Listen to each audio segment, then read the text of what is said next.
High Thunderbolts மூவில இந்த சீனை நோட் பண்ணீங்களா? வேலோட அந்த வால்ட்ல இருக்க எலிவேட்டருக்கு மேல நம்ம ஹீரோஸ் லாக் ஆயிருப்பாங்க. அப்ப நம்ம ஜான் வாக்கர் அசால்ட்டா நான் மேல போயிடுவேன்னு சொல்லிட்டு ஒரு ஜம்ப் ஒன்று பண்ணுவாரு. அது சூப்பர் ஜம்ப்னே சொல்லலாம். அப்படி அவர் எவ்வளவுதான் ஹைட் ஜம்ப் பண்ணிருப்பாருன்னு நினைக்கிறீங்க?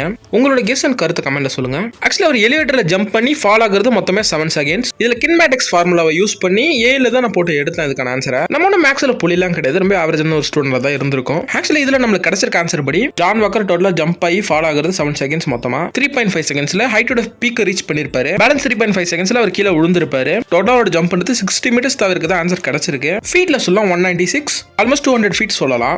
இந்த ஹைட் ஒரு பில்டிங் கூட கம்பேர் பண்ணோம்னா நியூயார்க்ல இருக்க ஒரு ஃபேமஸான பில்டிங் கிரைஸ்லர் பில்டிங்கோட இதை கம்பேர் பண்ணலாம். ஆனா இந்த இடத்துல கொஞ்சம் ஓவரா இருக்கும் தெரியுது. ஆனா ஃபைனலா நமக்கு கிடைச்ச ஆன்சர் அதுதான். இதுவரை MCUல இருக்கிற சூப்பர் சோல்ஜர்ஸ்லயே ஹல்க சேர்க்காம அதிக ஹைட் தாவிருக்காருன்னா அது நம்ம ஜான் வாக்கர் US ஏஜென்ட் தான். ஜான் வாக்கரோட சீரம் இவங்கல இருந்து கொஞ்சம் வித்தியாசமா இருக்கு. அவருக்கு பல விதத்துல பவரை ஏத்தி கொடுத்திருக்கு. நம்ம ஸ்டீவன் பக்கி இந்த அளவுக்கு ஹைட் போனது இல்லை இதுவரையும். ஸ்டீவே 3 மீட்டர்ஸ் இதுவரை ரெக்கார்டு வச்சிருக்காரு MCUல. ஓகே, ஃபைனல் நம்ம சொன்ன ஆன்சர் கரெக்டான்றத மேக்ஸ்ல டாப்பரா இருக்க யாராச்சும் கமெண்ட்ல கரெக்டானு சொல்லுங்க.